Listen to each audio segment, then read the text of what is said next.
जय Bharat dear all बच्चा party. I hope you are doing well और आपकी प्रिपरेशन जो है वो अच्छे से चल रही होगी, राइट। चलिए, तो लास्ट लेक्चर में हमने सीलिया और फ्लैजेला जो है उसका स्ट्रक्चर और वो सब हमने देखा। इस लेक्चर में हम देखने जा रहे हैं that is about centriole, right. Centriole, as we know that the centriole is present only in animal cell except some primitive motile plant cell, उसमें भी centriole जो है वो होंगे, right. So they occur in all eukaryotic animal cell and motile lower plant cell. हमने यहाँ पे motile lower plant क्यों कंसिडर किया? Because this motile lower plant cell has motile structure like flagella and cilia, right? तो उसमें सिर्फ जो है होगा। अदरवाइज अगर हम बात करें इन gymnosperm, in angiosperm, this plant do not have any kind of centriole like thing, right, in the cytoplasmic area. Okay, they are absent in prokaryotic cell, means bacteria and all, they do not have the centriole. They're absent in amoeba, yeast, right? Amoeba, we know that yeast is a unicellular fungi. It is also absent in gymnosperm as well as in angiosperm. So these are the we can say that the organism or cell in which the centriole are absent. तो animal cell में, eukaryotic cell में centriole होते हैं, as well as primitive motile plant cell में भी there are centriole, but वहां पे function जो थोड़ा अलग है, स्ट्रक्चर भी थोड़ा अलग है, that we will discuss in a chapter of classification. They are absent in prokaryotic cell, in amoeba, in yeast, as well as in gymnosperm and angiosperm. Okay, centriole occur in a pair, right? देखिए यहाँ पे हमने diagram बनाया. These are the centriole and they are in a pair. Pair का मतलब क्या है? They are two, right?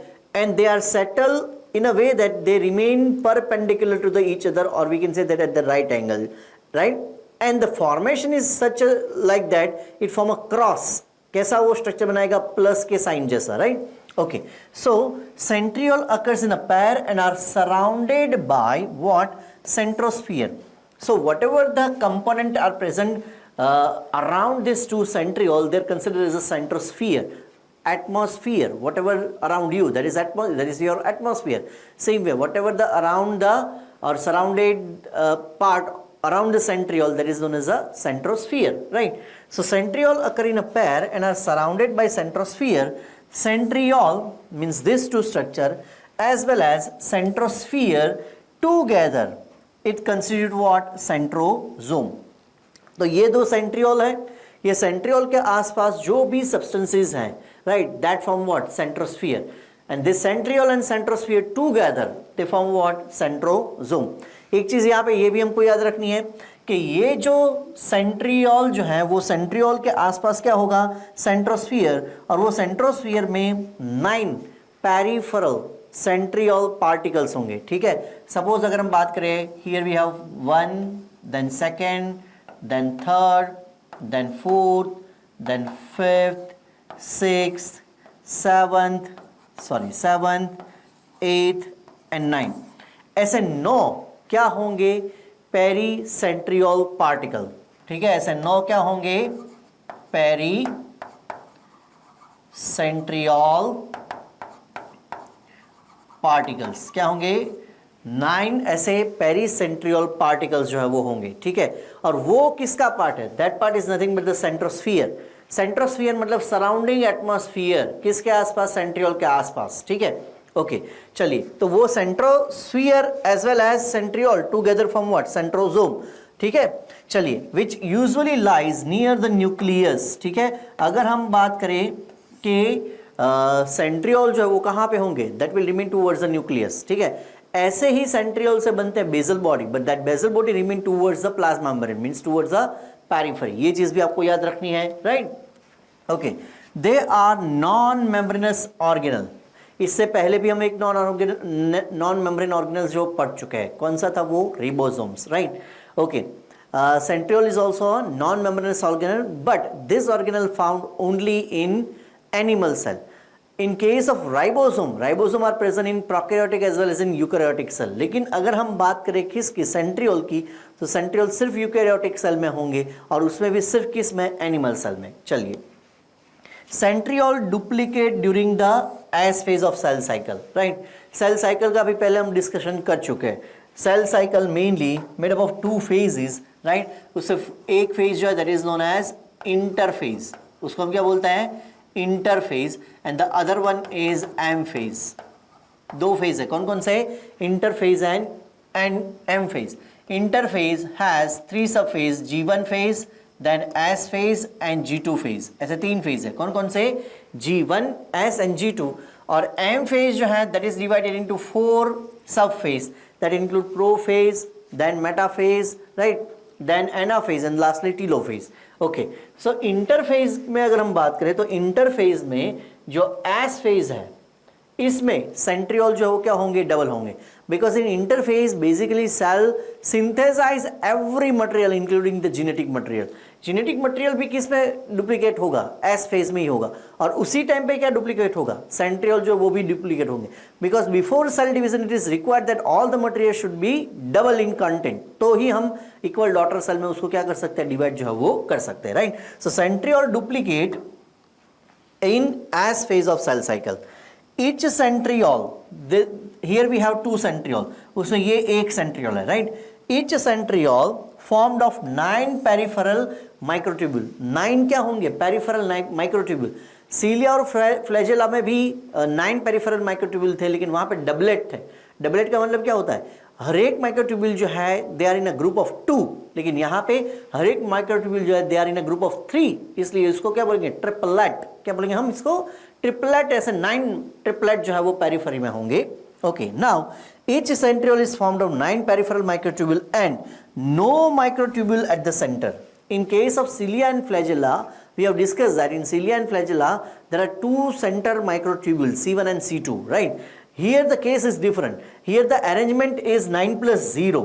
Means what? There are 9 triplet in a periphery region, but there is no any kind of microtubules in the center, right? And this kind of arrangement, that is 9 plus 0 arrangement, we have also discussed in a stereocilia, which is a cilia, but their function is sensory in nature. There is they have nothing to do with the movement, right? तो वहां पे क्या था, 9 plus 0 arrangement. ऐसा ही arrangement यहाँ पे है। Otherwise cilia flagella में अरेंजमेंट कैसा होगा, 9 plus 2, they have central microtubule, लेकिन यहाँ पे सेंट्रियोल में सेंटर माइक्रोट्यूब्यूल नहीं होता है। Instead of that they having a one protein structure which is known as hub, right. Okay, now let us see the diagram of centriole. ये centriole का पूरा डायग्राम है, right. At the centre there is a hub and this hub is connected with the 9 triplet, right? In each of the group, if you see properly, we have 3 microtubule A, B and C. कौन कौन से microtubule है, A, B and C. A will remain towards the inner side, C is the outer one. A is the inner side, C is the outer side, ठीक है। तो ये जो centriole है उसमें 9 ट्रिपलेट है। 9 ट्रिपलेट जो है वो हम काउंट करते हैं। सपोज यहां से अगर हम स्टार्ट करें, this one is the first, right? Then second, third, fourth, fifth, sixth, seventh, eighth and 9th. तो टोटल कितने ट्रिपलेट है, we have 9 triplet, and in each of the triplet we have 3 tubule A, B and C, right? As we know that we are talking about the microtubule, that means the tubule is formed by the alpha and beta subunit, right, of tubulin protein, and that arrangement in a spiral form, and it develop what, lumen in it. तो ये सारे tubule जो है they are hollow। तो ऐसे एक triplet में 3 microtubule है, that is A, B and C. A microtubule is made up of 13 protofilament, B and C made up of 10. ठीक है, एक चीज सिंपली आप याद रखो, whether it is cilia, flagella, centriole या फिर basal body, बेसल बॉडी का भी स्ट्रक्चर सेम ऐसा ही होगा, राइट। तो सेंट्रियोल एंड बेसल बॉडी उसका स्ट्रक्चर सेम है, सीलिया और फ्लैजेला उनका स्ट्रक्चर सेम है, लेकिन एक चीज आपको याद रखनी है, whether it is cilia, whether it is flagella, centriole और बेसल बॉडी, ए माइक्रोट्यूब्यूल जो होगा, वेदर इट इज डबलेट और whether it is triplet, A microtubule होगा, उसमें कितने प्रोटोफिलामेंट होंगे, 13 प्रोटोफिलामेंट होंगे। कितने होंगे, 13 प्रोटोफिलामेंट। इसके अलावा हम ये भी पढ़ चुके हैं कि एक माइक्रोट्यूब्यूल है, ठीक है, ये सपोज माइक्रोट्यूब्यूल होगा, ये इसका ल्यूमेन है, ठीक है, और ये माइक्रोट्यूब्यूल जो है हम उसकी बात करें तो इसका जो डायमीटर होगा वो कितना होगा, 250 एंगस्ट्रॉम। हर एक माइक्रोट्यूब्यूल जो है उसका डायमीटर कितना होगा, 250 एंगस्ट्रॉम। अगर डायमीटर टोटल 250 एंगस्ट्रॉम है और उसका ल्यूमेन जो 150 एंगस्ट्रॉम होता है, कितना होता है ल्यूमेन जो है वो 150 एंगस्ट्रॉम। तो अगर आपको कोई पूछे कि what is the diameter of a wall, और what is the thickness of a wall of microtubule, तो आपका आंसर जो क्या होना चाहिए 50 एंगस्ट्रॉम, है ना।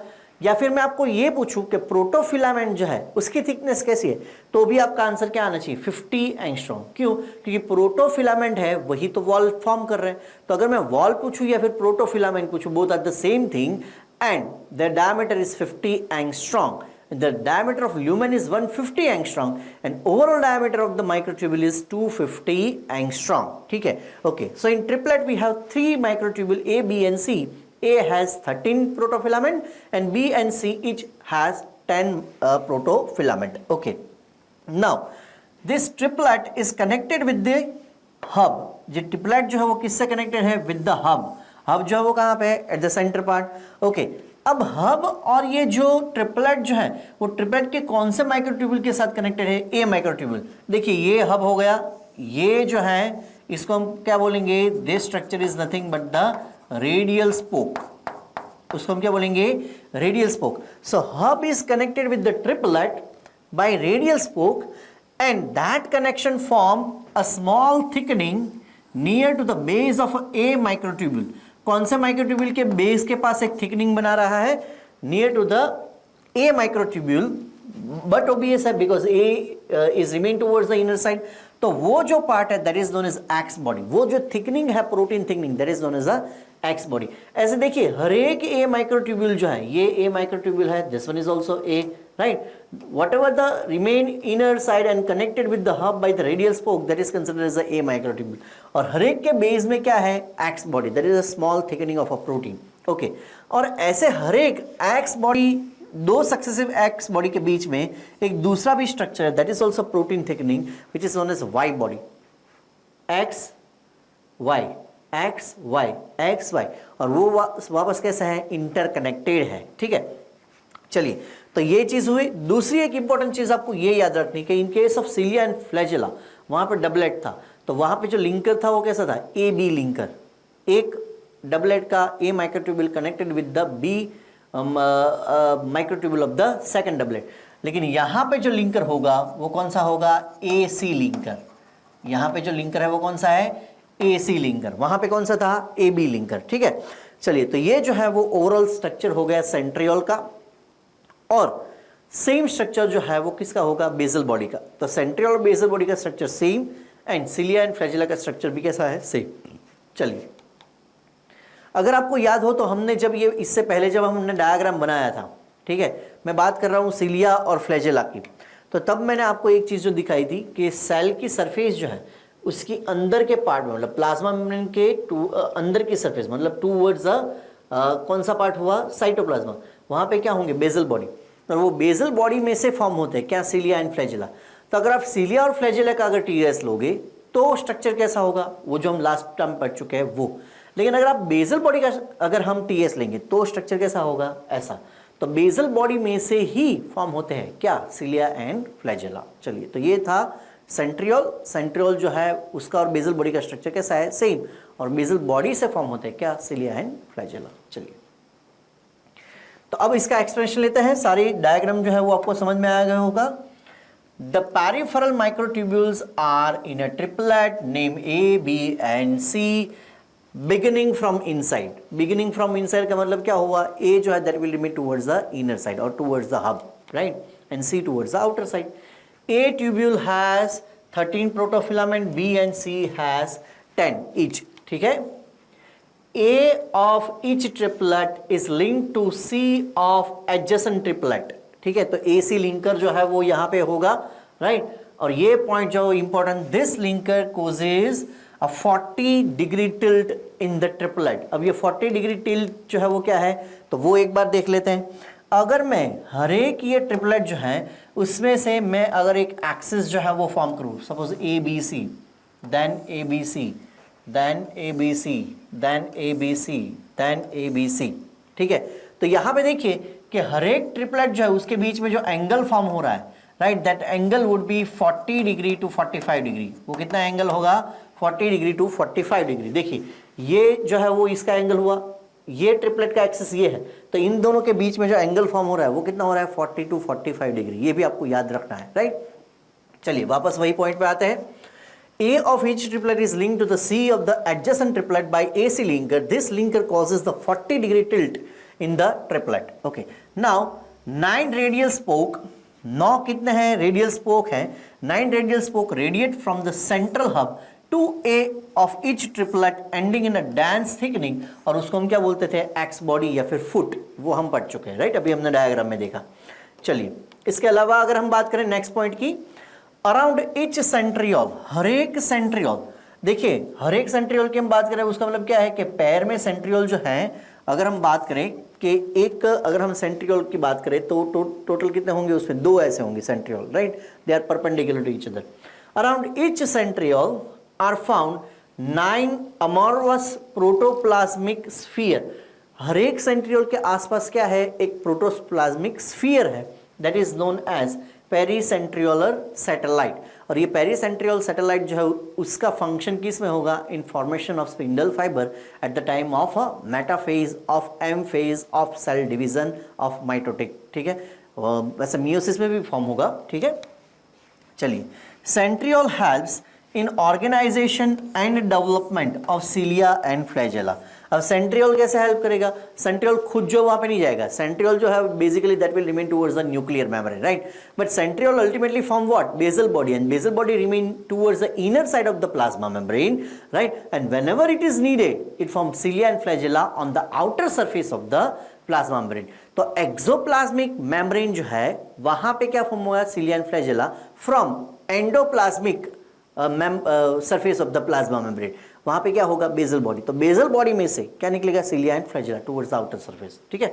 लेकिन वो बेसल बॉडी फॉर्म कहां से हुआ, फ्रॉम सेंट्रियोल, इसलिए हम ये बोल सकते हैं कि सेंट्रियोल जो है that helps in organisation development of the cilia and flagella, ठीक है। चलिए, they determine the pole during the cell division, right. Now, in case of plant cell do not have any kind of centriole like thing, ठीक है। अगर हम animal cell की बात करें तो एनिमल सेल में एम फेज जो है वो एम फेज में अगर मैं बात करूं सेकंड फेज की, that is metaphase. M phase का फर्स्ट फेज कौन सा होगा, प्रोफेज, सेकंड फेज कौन सा होगा, मेटाफेज, थर्ड फेज कौन सा होगा, एनाफेज, लास्ट फेज कौन सा होगा, टीलोफेज।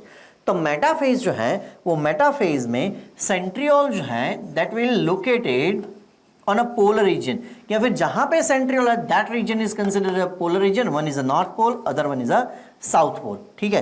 और वहां से वो क्या डेवलप करेंगे, that centriole form what, they form spindle fiber। हम बोल रहे हैं स्पिंडल फाइबर, याद रखना, but basically they are microtubule, बोल रहे हैं स्पिंडल फाइबर, है क्या वो माइक्रोट्यूब्यूल, बोल रहे हैं स्पिंडल फाइबर, लेकिन वो है क्या, माइक्रोट्यूब्यूल, ठीक है। चलिए, तो ये हो गया मेटाफेज में जहां पे सेंट्रियोल होंगे, that part consider as what, that part consider as a polar region. तो पोल अगर ये नॉर्थ और साउथ ये है तो उसका मतलब ये है कि at the time of cytokinesis जो सेल फ्यूरो डेवलप होगा वो ऐसे होगा, right. So cell furrow is always perpendicular to the polar part, ठीक है। अगर यहाँ पे 2 पोलर पार्ट है तो सेल फ्यूरो यहाँ से डेवलप होगा, ठीक है, तो उसका मतलब ये है कि वहाँ पे ट्रांसवर्सली 2 सेल जो क्या हो जाएंगे, सेपरेट। लेकिन ये किस्सा जो है वो किस में लागू नहीं होगा, प्लांट सेल में नहीं होगा, क्योंकि प्लांट सेल जो है उसमें सेंट्रियोल नहीं होते हैं, राइट। चलिए, so they determine the pole during the cell division in case of animal cell only, okay. When they move toward the periphery, मतलब सेंट्रियोल जो है वो कहां पे जाएंगे, towards the periphery, means towards the plasma membrane, है थे कहां पे, न्यूक्लियर मेम्ब्रेन के पास, right. They function as a basal body, बाद में वो क्या बन जाएंगे, बेसल बॉडी, उसकी साइज जो है वो भी इंक्रीज हो जाएगी by the polymerisation of the protein जो ज्यादा एक्यूमुलेट होंगे, राइट, ओके। तो ग्रेजुअली जैसे सेंट्रियोल जो टुवर्ड्स द पेरिफेरी चली जाएंगे, that becomes what, that become a basal body, ठीक है। चलिए, अब हम बात कर रहे हैं बेसल बॉडी की। Now if you talk about the basal bodies और काइनेटोसोम और ब्लेफरोप्लास्ट और बेसल ग्रेन्यूल, ये सब का मीनिंग एक ही होता है, ठीक है। बेसल बॉडी जो है वो सेंट्रियोल्स जैसे स्ट्रक्चर से ही फॉर्म हुआ है, लेकिन वो दोनों के इंटरनल स्ट्रक्चर या फिर अल्ट्रा स्ट्रक्चर में बहुत ज्यादा डिफरेंस नहीं है। Both do not have central tubule and both have what, 9 peripheral triplet ये सब सेम ही चीज़ है दोनों में, मतलब सेंट्रियोल एंड बेसल बॉडी में। बट बेसल बॉडी और सेंट्रियोल में डिफरेंसेस क्या है? There are some characteristic changes in between this two. They resemble centriole in ultra structure and chemical composition, तो उसमें कोई चेंजेस नहीं है, but different in some following characteristic feature. उसमें अगर हम देखिए, ये बेसल बॉडी है, ये सेंट्रियोल से रिलेटेड है, राइट? ओके, अगर हम बेसल बॉडी की बात करें तो पोजीशन क्या होगी बेसल बॉडी की? That will remain towards the plasma membrane, मतलब just beneath the plasma membrane, plasma membrane के अंदर की सरफेस पे है। सेंट्रियोल जो कहाँ पे रहेगा? नियर टू द न्यूक्लियस, वो न्यूक्लियस के पास रहेगा, राइट? अगर हम नंबर की बात करें basal body, but obvious if basal body is related with the formation of cilia and flagella, it is but obvious that the number of basal body is more, right? So more number of basal body as many as cilia and flagella, जितने cilia and flagella होंगे उतने क्या होंगे basal body, but centriole only 2 per cell, they are found in a pair and towards the nuclear membrane. Size की अगर हम बात करें, basal body is larger 300 to 500 micrometer, while in case of centriole is smaller 0.3 to 0.5 micrometer. Okay, association की अगर हम बात करें, basal body always associated with the cilia and flagella. अगर cilia and flagella है तो उसका मतलब ये है कि वो कहाँ से डेवलप हुआ है? From the basal body. तो basal body is always associated with the cilia and flagella, but centriole is not associated with the cilia and flagella, क्योंकि सेंट्रियोल तो कहाँ पे है? Towards the nuclear membrane. Function की अगर हम बात करें, basal body is related with the formation of cilia and flagella as well as the it perform the movement of the cilia and flagella, so give rise to cilia and flagella and also control their movement. cilia और flagella की movement जो वो भी कौन control करेगा? वो भी basal body ही कंट्रोल करेगा, राइट? अगर हम सेंट्रियोल की बात करें, it helps in cell division by spindle fibre and aster formation, ठीक है? एस्टर एंड एस्टर ये सारे जो है वो ये जो टर्मिनोलॉजी है वो हम देखेंगे किसमें? वो हम देखेंगे सेल डिवीजन वाले चैप्टर में। लेकिन स्पिंडल फाइबर जो है वो कहाँ से फॉर्म हो रहा है? सेंट्रियोल वाले पार्ट से फॉर्म, सॉरी बेसल बॉडी जो है और सेंट्रियोल जो है उसमें सेंट्रियोल से ही क्या बना है? बेसल बॉडी बना है।